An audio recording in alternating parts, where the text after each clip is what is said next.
L'Île-de-France, à l'heure du 3e confinement, notre vie quotidienne modifiée alors que les chiffres sanitaires sont toujours préoccupants.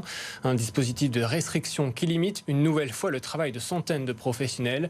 Alors pour quelles conséquences? On en parle avec l'invité de Bonjour Paris.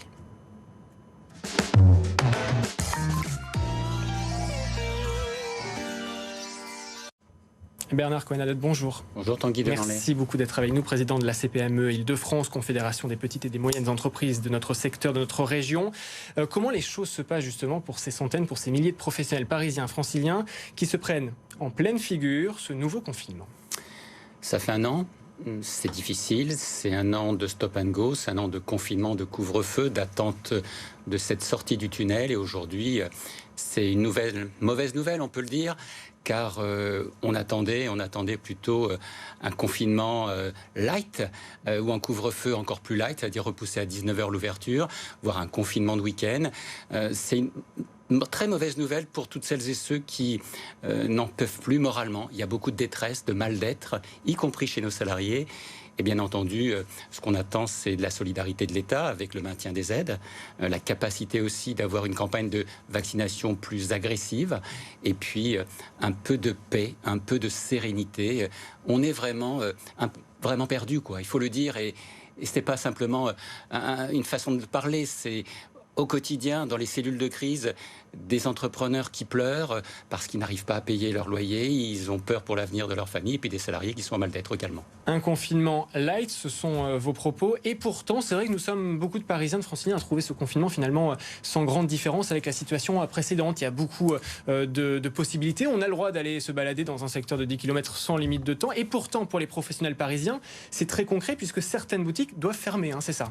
Oui, moi j'avais un gérant de magasin de vêtements qui me disait c'est un confinement pour les commerces. Ouais. C'est-à-dire qu'on va empêcher un certain nombre d'activités de fonctionner.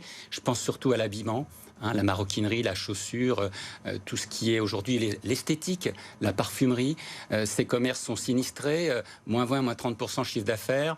Et puis, c'est vrai qu'il y a ce temps qui est long. Je vous rappelle quand même qu'en Île-de-France, on estime, nous, à 60 000 activités, celles qui vont être pénalisées par ce nouveau confinement.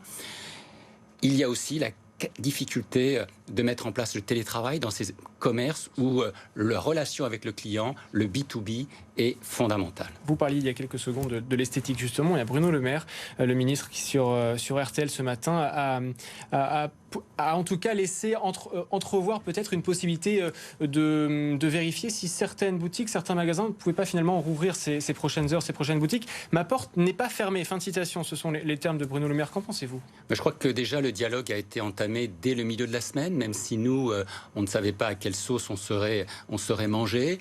On a obtenu que les coiffeurs puissent réouvrir, que aussi les magasins de chocolat, que les cordonniers, on avait demandé aussi que les cordonniers puissent rester ouverts, les fleuristes. Donc je pense qu'on fait remonter au service de l'État et aux préfets dans la région, ainsi qu'aux élus, à la présidente de région, à la maire de Paris, un certain nombre de chiffres pour que l'on puisse déterminer le coût aussi pour nos entrepreneurs. Donc on est toujours dans le dialogue, et je crois que ce qui est important, c'est à la fois de manifester la solidarité vis-à-vis des soignants. 513 le taux d'incidence en Seine-Saint-Denis, ce n'est pas rien. Et puis aussi de montrer la solidarité nationale vis-à-vis de nos entrepreneurs. Prolonger les aides, y compris les PGE, et puis peut-être effacer la dette quand c'est nécessaire pour celles et ceux de nos entreprises qui ne pourront pas arriver à payer leurs lourdes charges. La solidarité vis-à-vis, en effet, des entrepreneurs parisiens, franciliens. Quels sont vos retours du terrain vis-à-vis de la situation sanitaire, notamment donc de ces professionnels parisiens, franciliens? Pour certains d'entre eux, pour beaucoup d'entre eux, il y a en effet les aides de l'État. Est-ce que ça suffit en cette période si compliquée? Il faut prolonger les aides de l'État le plus longtemps possible. Il y a quelques semaines, un ministre de la République avait annoncé qu'il fallait relativement prochainement arrêter la perfusion. Nous, on demande qu'effectivement les aides de l'État soient prolongées jusqu'au premier semestre 2022. Et puis, ce qu'on a demandé, mais je crois qu'on a obtenu, un abaissement du taux d'éligibilité au fonds de solidarité. Vous savez, aujourd'hui, il y a beaucoup de commerces qui font moins 10, moins 20, moins 30, voire moins 40%. Et jusqu'à présent, ils avaient le droit à rien du tout, surtout quand ils sont indépendants, c'est-à-dire travailleurs non salariés.